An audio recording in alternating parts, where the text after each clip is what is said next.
Hello, everybody. Good afternoon. I hope you're enjoying this beautiful sunny day. So, today our topic is alternative health, alternative support, therapy support towards the kidney health.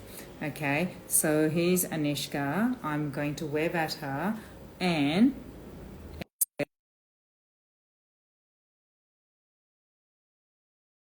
send me again. We've been trying to. All right. Okay. Now. Here she is. Yay! We made it. Well done. Okay, so fantastic. All right, so I was just about to introduce myself. So my name is Angel Anjali, if you like to call me. I am women's health movement coach, nutrition counselor, and as well as the founder of this platform. And today we have amazing guest, Anyeska. So we are going to read her bio. So Anyeska has always been fascinated, right? You have always been fascinated with the human body and universe since you can remember. Anyeska has always danced with the line separating science and spirituality. It's almost like I was very confused between those two, and I'm still trying to figure that out.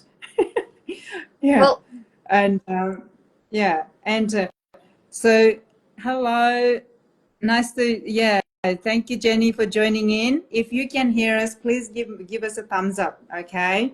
So yeah, and Anushka continued to dance back and forth across this science versus spiritual line through school, which was definitely a time of more science leaning.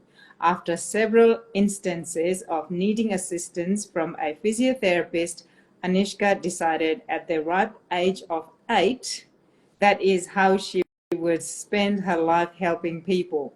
8 is very young age, but then again, in a spiritual age, you might have been, completely different age, right? So we can't say that.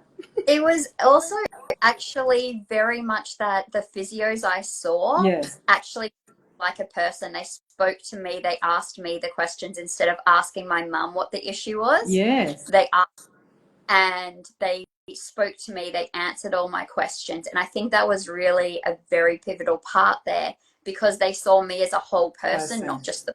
Mm, Yeah, not just the kid, right? yeah, Yes, yeah. And not, I think it was a knee issue. I can't even remember what issue it was. But like it wasn't just the issue yeah. I presented with, it was the Treated, whole person. yeah, treating you like as a person, but not towards the parents. Mm-hmm. So yeah, it's amazing that how you can make that difference in a little kid from Mm-hmm. just that tiny, like a small gesture, right? So Mm-hmm. yeah, thank you to whoever that was.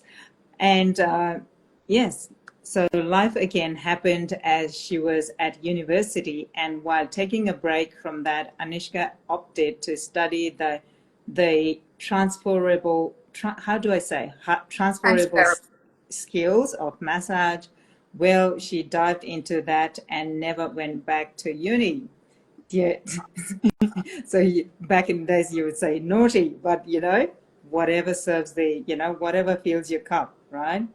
And what else? And then you have done so many amazing things, Anishka, and I'm trying to read all of it. So connecting with the basics of nature, spirit, the universe, and our God created bodies does not require a medical degree when the intent of discovery and healing is pure. Anishka's work focuses on bringing her client's soul to the surface, reconnecting the communication between the soul, the brain, mental body, and the physical body. Alignment of these three allows one to live the life their soul incarnated on the earth at this time to live, to learn the lessons it needs in this lifetime to bring their souls gifts to their awareness and the community here on earth. Brilliance, radiance, and empowered souls that support, encourage, and change the world around them is the result. Okay. lots of these things is still very high level for me, and I'm still trying to understand the language of it. And but I'm sure one day I'll get there because I'll keep in connecting, keeping in touch with you, and I'm learning and I'm growing. And thank you so much for that beautiful bio. And before we start this conversation, I just wanted to let everyone know that our chat is all about to bring awareness and support around the kidney health, not a specific suggestions or advice for anybody who is watching this. And anything else you would like to add, Anyeska? I love the way my brain was thinking, this is not medical advice. Please see your Yes, I have to say that apparently, so because insurance purposes. yeah, but also it's so prevalent that we see something that intrigues us, and even if we can't adequately logically analyze and describe why we were drawn to that, there's something that put us to that. But a lot of the time, especially when you think like Instagram reels are a maximum of like 90 seconds, there's only so much information and so much context that can be in that. Yes. And so there's only like, you can't provide a diagnosis or really in-depth information within that 90 seconds that most people will be able to pick up and like embody, really understand and utilize. It's more just sort of like fishing, dropping some like dropping some in the water, then have a further conversation. Because yes, I believe our lives can change in an instant. Life, like conception, happens in an instant. Death can often happen death can often happen in an instant. But our brains take longer to catch up, and so you may be drawn to something and can't tell why, but that's in your soul explaining it. And like what you said, we keep circling around each other because information and there's wisdom that our souls are trying to communicate. Yes. But we're sort of in some ways trapped in our mental brain capacity. And that's saying that our brain is the most complex entity, for lack of a better word, in the world, that we can't even understand it completely ourselves. And when you think of how frequently we're learning new things about the brain and the human body, yes, of course, like you're not going to understand everything in a 90-second reel. You're not going to understand everything online immediately. But if you keep coming across same themes, you can be like, oh, there's something here for me. Yeah. Yes. So yeah. Yeah, no, I've been seeing 777 past few days, and I've been meaning to look at the number, but I haven't got a chance. So anyway, I'm going to look into it. So I'm slowly understanding the part of the energy and then attraction and all those things. I decided to blank it out and put a big wall in between me and the spiritual learning back in the days when I left home. And then now I'm relearning everything myself, but anyway, so I will get there. I'm getting there. Not we'll get there. I'm getting there. So but like everyone, isn't it? Like, yes, absolutely. We're all always, we should always be reflecting and reviewing of what I was taught. Is it still serving it? Is it still serving me? And whether, just bringing it back to that health focus as well, whether it's natural, is it helping, or whether it's more the pharmaceutical and medical Western approaches, is it still helping me? Just because it helped me 5-10 years ago, it doesn't mean that I require. Am I just using it as a crutch, or is it just a habit rather than it's actually helping me feel better? Just being able to decide for yourself and be in tune to that, right? Yeah. So first I wanted to ask, how does kidney health relate to with what you do? How can we relate? How can we support the kidney health in how you do it and what you do it? Okay. So I will just say as well, I am most well known for being a massage therapist. Yes. However, I am a psychic guide and energy alchemist as well. So I do combine them, but just focusing on the massage aspect. Massage, when done well, will help improve the blood circulation and the lymphatic circulation, which the kidneys, one of its major roles is to filter out all of the metabolic waste and remove it from the body. So if the pipelines, which would be all of your lymphatic vessels and your blood vessels, are all clogged and sluggish, then the kidney's not going to be able to do all of the work that it's meant to, because it's not getting as much of that fluid back into them. Yes. And then that's going to impact the rest of our health. And so when I look at kidney health and how I impact it directly, take the portion out of it, then it's mainly working with the lymphatic system and the cardiovascular system of moving the fluids around the body, because the blood and the lymph, that's our delivery system of nutrients and our removal system of metabolic waste. And I don't, you'll hear me say metabolic waste a lot. I don't like referring to the lymphatic system as the detox system, because lots of organs in the body that actually have detoxifying functions and within them. But the lymphatic system does more than just detox. And the lymphatic system as a whole,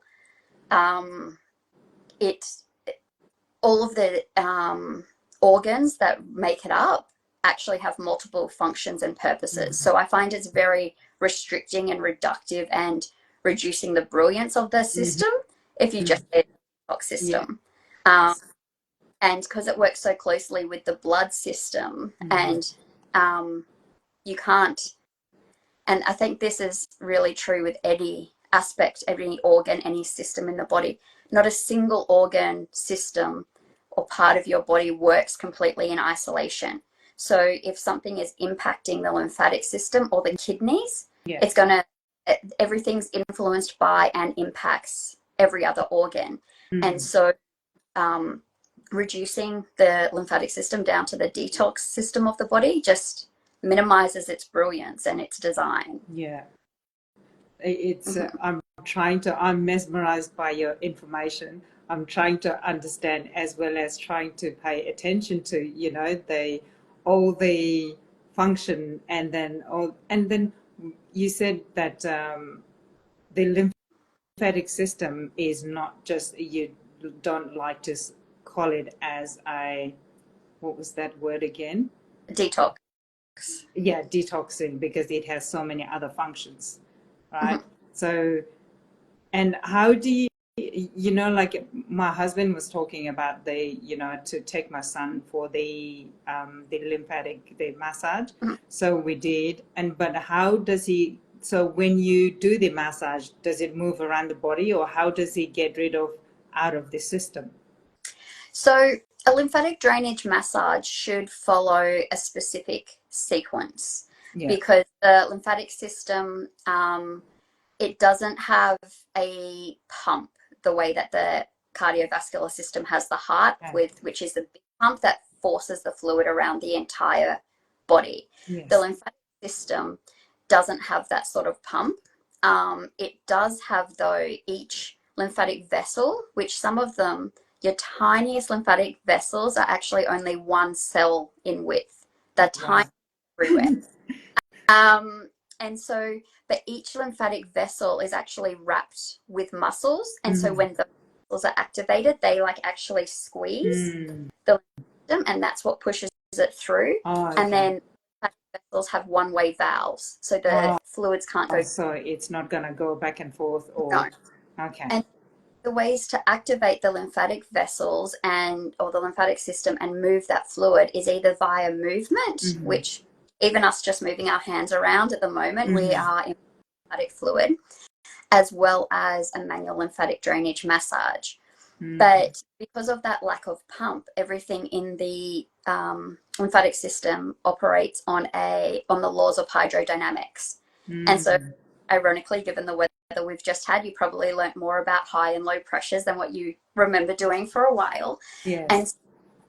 And this is, I don't like to speak bad about anyone else or any other businesses, but especially here on the Gold Coast where we are, there are so many people that are popularizing lymphatic drainage massage, but they're not following those laws of hydrodynamics with what areas they work first. Um, if you ever see anything that says starts at the feet and brush towards your heart, that's sort of like trying to throw rubbish into an already overflowing bin instead of starting at that big, the skip bin you've put out the front of your house, clearing all of that and then moving the fluids, that metabolic waste to it section by section. And so with a lymphatic drainage session, there's lots of schools of thought because it's still such a unexplored area in mainstream medical circles, which one thing that I think of is the majority of the lymphatic vessels are actually translucent. And so what my instincts tell me is that in the Western medical approach, they couldn't see it, so they thought it was not important. And it's overlooked so much. So there is lots of superficial lymphatic vessels as well as deeper ones. So there is people who will say that you just need to do a really deep pressure to get to those deeper nodes and vessels. There's other people that will say it's only going to be impactful if it's really light. And I mean, like, they talk like strokes, which will have an impact. You can feel it if you do it on yourself. But it's that combination of using the two, and as I said, in that particular order, to mobilize that fluid and get it flowing, as well as activating those lymph nodes, which is where their body naturally stores the metabolic waste and the foreign materials. That it's like, this should not be free floating around in this area. We're going to collect it all in this bin, the lymph nodes. And that's why you'll also hear about cancers of lymph nodes a lot, because the body has gone, hey, we don't want this free floating around. We're just going to put it all into these collection points. Correct. So one question, pardon my ignorance, but hydrodynamic. You have to briefly explain to me what is hydrodynamic. So if you speak to any engineer, they can explain much better than I am. But basically, fluids will flow from areas of high pressure to low pressure. Okay. So and this is also why the order is so important, because we those low pressure to encourage the fluid to flow there. If that. Yes. The main terminus, the lymphatic terminus, sits here under your collarbones. So you'll see a lot of people talking about tapping and rubbing this to activate it. But as sort of like, and this is how my brain works, I think of it as like a water trough for cows sitting here under my collarbone. So I need to empty it out to then be able to allow fresh fluid, it's dirty, metabolic filled fluid, to move to it. So that's the best way I have to describe it. Like, you need to empty it and clean that out to allow other things to flow into it. It's sort of like, you can only, and I know I keep using bin analogies, but like, you're doing a house renovation and your skip bin out the front, if it gets too full, it's just going to create a bigger mess all around it. You need to remove all of that and then start moving the bins that you've got around your construction zone into that new one, and then so the house will be start getting cleaner. Otherwise, it just getting collected in one spot, isn't it? Or you just end up having piles of mess everywhere because there's not, like, it's not logical. And when you think of like that logicalness, like if you think you're going to go and clean your house, you have an approach of like, okay, I need to make sure I've got an empty bin to put the rubbish into. I don't know if you just, with the weather we had, if you had a power outage. I've just spent the last 2 days cleaning out 3 different fridges in my house. It's like, well, if I have to throw out some food, I may as well do a deep clean of them, right? So, but like, I made sure I had a bin there to throw any of the food out that was going out completely. I made sure I had a cloth to wipe everything down. I started at the top of the fridges and worked down, because that just makes you collate the mess. And so it's the same with your lymphatic system. Like there's an order for optimal results. If you do it, you can do things in a different order, but you're going to create a mess somewhere else in the body. So how does it get out of the system? Does it, get out of as a feces or as a sweat, or what does it get out of as? All of the above. All of the above.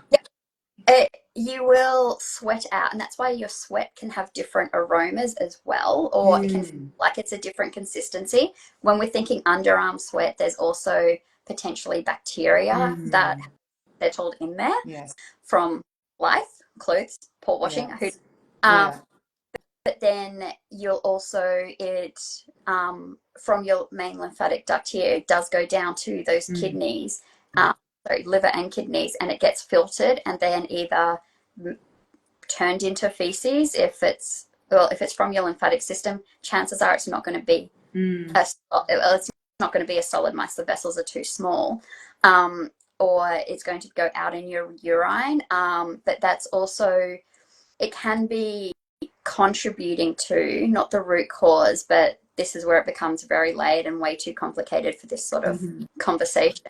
But breath, when you think of your having bad breath, that's an imbalance of those minerals, and the current favorite word of a lot of people, toxins in your body, is really an imbalance of minerals, and your body's trying to express them through various measures.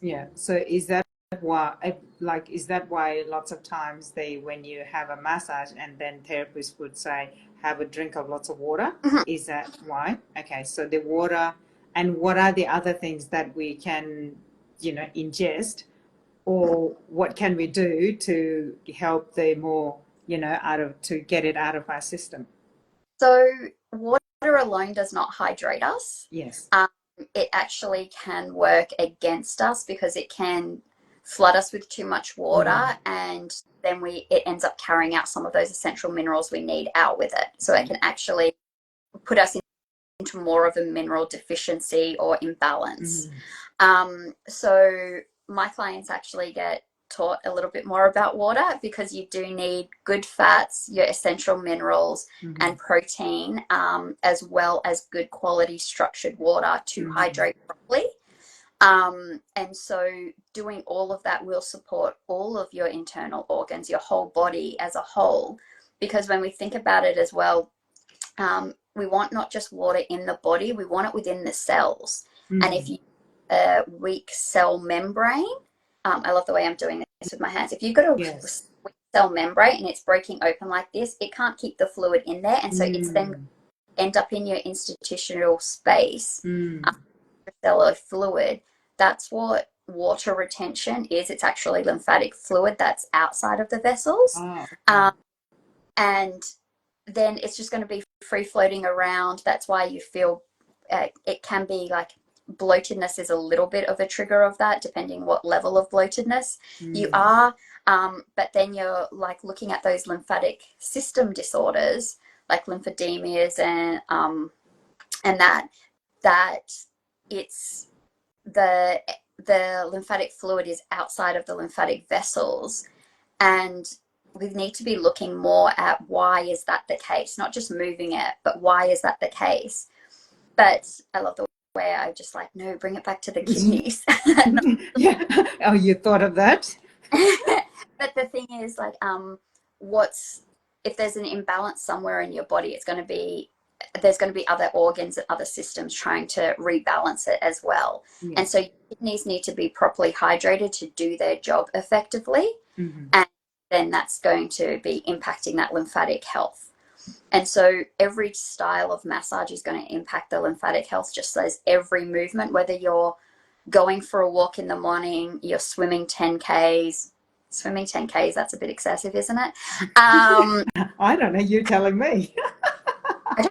Anyone who swim 10Ks, run, yes, but swim, no.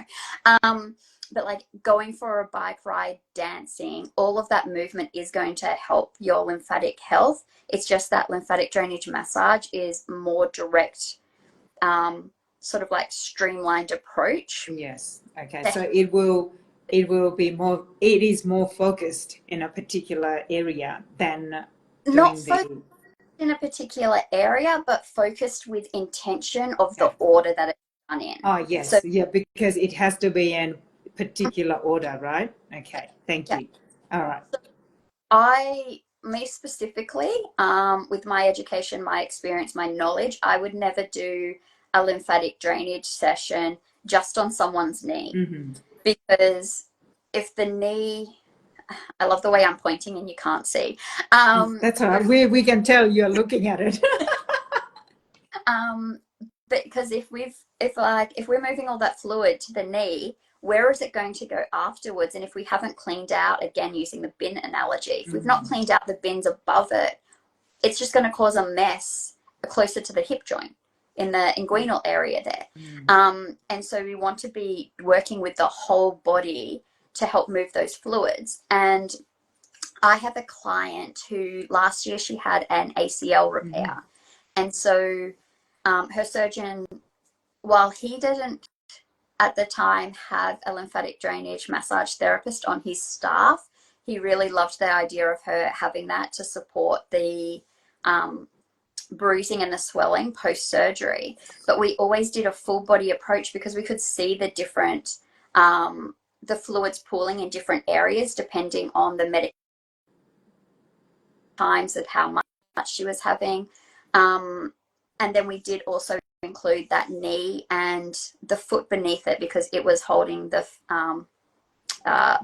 swelling or the fluid retention beneath the surgical site. And so doing it in a particular way so that fluid before we got to that knee and foot area, the areas above in that hip area were ready and like, hey, we're ready to absorb some of this fluid. You can load it onto us because we've got the space to handle it. And her recovery went much quicker than anticipated, even by her surgeon, who's a knee specialist, because we were helping the body to remove, supporting those kidneys to then filter out the excess of fluid and the drugs, various drugs that you're put in. Yes. You. No, yeah. Was Thank you for the great example that we can, because the knowledge you have and then the explanation you are doing is like sometimes it's like wow, and but when you put it in the perspective with someone's example, and it's so much easier for us to understand, for me actually, for myself. And so if someone comes to you, they are not just going to get a massage, but the education all around it, as well as the all around for your whole body, and the nutrition and the physical movement, and you are teaching literally how it has to be done, right? It's not just a one body part that you can focus on, because every one of us, every one of our body part is connected. So yeah, this is amazing. Thank you, Anyeska, for this amazing, mind-boggling for me. I have to watch it again to understand all the first one when you explained. I'm like, okay, I am understanding. Okay. But yeah, if anyone has, sorry, you go. I was just going to say, like, I explain things in a very different way to how Western health explains things. And that's because when I was at uni doing the Bachelor of Exercise Science, back when I wanted to be a physio, my brain doesn't think how a lot of my lecturers were teaching me. So I now explain things in a way that makes sense to me. Yes. Which, it involves a lot of storytelling. And just to say in general, humans have told stories longer than schools have been in existence. Yes. And so storytelling is a really great and easy way for people to understand a concept that's new to them. Yes, I find that too. I'm a very imaginative person. So when I tell you that there's like a bin, I can see the bin on myself, and your picture, I can see like, yeah, the little box with the line and the lid. but I also am aware that when I get when I'm talking about a topic that I really love, I get very excited and I can talk fast. So I Yes. apologize. Yeah, it's all right. We can talk fast and we can talk for hours, but yeah, sadly we don't have a lot of time. And thank you so much for being here and for your time. If anyone has any question, please comment through. Or where can people find you to, if they want to get in touch with you? You can find me here on Wellbeing with Anyeska on Instagram or on Facebook. In all honesty, I'm generally on Facebook more, just because uh, it has been a bit more pivotal in supporting my business than Instagram. Mm-hmm. But the other two main spaces, my name is easy to search because it is unusual, as Yes. you're probably familiar with. But yeah, if you have any questions, just reach out to me. I am based in Paradise Point on Saturdays, and then I do also offer mobile services sessions on Tuesdays to Fridays, which I find is really helpful for a lot of people because then they can allow their body to rest instead of walking out of a massage session Yes. and being bombarded with other people's energies, traffic to drive home. They can embody it and see how the difference their body is feeling, especially after a lymphatic drainage massage with me. It is, a lot of my clients say how it's very calming and relaxing, and they feel very zen and not wanting to focus on anything. So having a mobile option is really great so that you can just check in and really focus on how is your body feeling? How is it feeling different? Do I enjoy this? Is it comfortable? Do I want more of this in my life? Or is it slightly uncomfortable and making me realize that maybe I do have more work to do on myself than I thought I did? And that's uncomfortable because humans are, generally speaking, that humans are more comfortable in their familiar Yeah. discomforts than the The, discomfort of changing. Yes, yes, I love that quote. And it has been big, that change, that even I'm bringing better change in my life, it is ridiculously uncomfortable. Mhm. And and every day it has been a practice and practice and practice to remind myself that this is for your own betterment, that past wasn't serving you. Mhm. So it has been constant, that reminding myself. And it's like a mantra, saying that again and again to myself. Yeah. But anyway, we can talk for hours. But anyway, Anyeska, thank you so much for being here. Thank you, everyone. And yeah, we'll see you next one. And thank you for your time. My pleasure. Yeah. Have a great day. Bye. You too. Bye. Bye.